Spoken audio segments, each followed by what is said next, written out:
கல்முனை வடக்கு வைத்தியசாலை என்பது கல்முனையில் இருக்கின்ற ஒரு வைத்தியசாலை.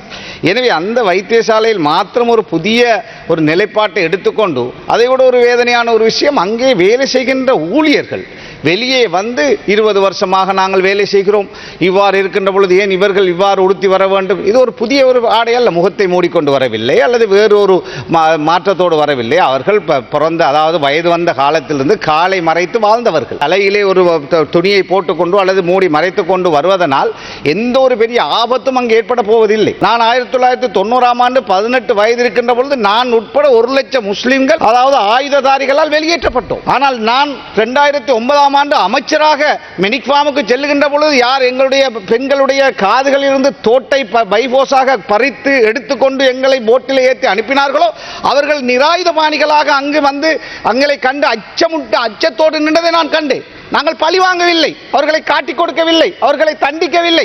ஆனால் நாங்கள் மனிதாபிமானத்தோடு நடந்து கொண்டோம். அகதியாக வந்த நான் அமைச்சராக சென்று அந்த 3 லட்சம் மக்களை குடியமர்த்துகின்ற பணியை மிக நேர்மையாக நாங்கள் செய்து காட்டியவர்கள்.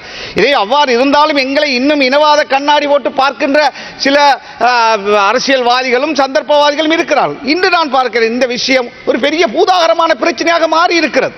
இதை நாங்கள் அமைச்சர் அவர்கள் அரசாங்கம் இதை சும்மா விட்டுவிட முடியாது. தயவு செய்து இந்த சர்க்குலரை மாற்றுங்கள். அவர்களுடைய மத அதாவது அவர்களுக்கு இருக்கின்ற இந்த அரசாங்கத்தின் பெரிய நம்பிக்கை முஸ்லிம் தமிழ் சமூகம் குறிப்பாக சிறுபான்மை சமூகம் வைத்திருக்கிறது, இன்னும் நம்புகிறது இந்த அரசாங்கத்தை.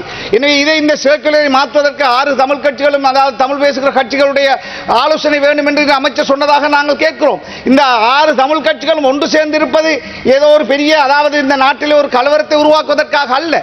எங்களுக்கு இடையிலே பல பிரச்சனைகள் இருக்கிறது. வயது வந்த காலத்திலிருந்து மூடி வாழ்ந்த ஒரு பெண் காலை திறந்து கொண்டு காட்டிக்கொண்டுதான் வர வேண்டும் என்று தொழிலுக்கு அழைத்தால் நியாயமா என்று நான் கேட்கின்றேன். ஒரு மனிதாபிமானத்தோடு பாருங்கள். உங்களுடைய ஒரு பிள்ளை ஒழுங்கா முறையில் ஆடை அணிய விரும்பினால் அல்லது காலை மறைத்துக் கொண்டு ஆடை விரும்பினால் ஒரு தாயார் அந்த மத தாதி அதாவது ஊடகத்தில் வந்து பேசுகின்ற தாதி இடத்திலே நான் கேட்கிறேன், உங்களுடைய ஒரு பிள்ளை தன்னுடைய காலை மறைத்துக் கொண்டு உடை தாருங்கள் என்று கேட்டால் இல்லை, இது காலை திறந்து கொண்டுதான் போக வேண்டும் என்று நீங்கள் உங்களுடைய பிள்ளையை வற்புறுத்தீர்களா?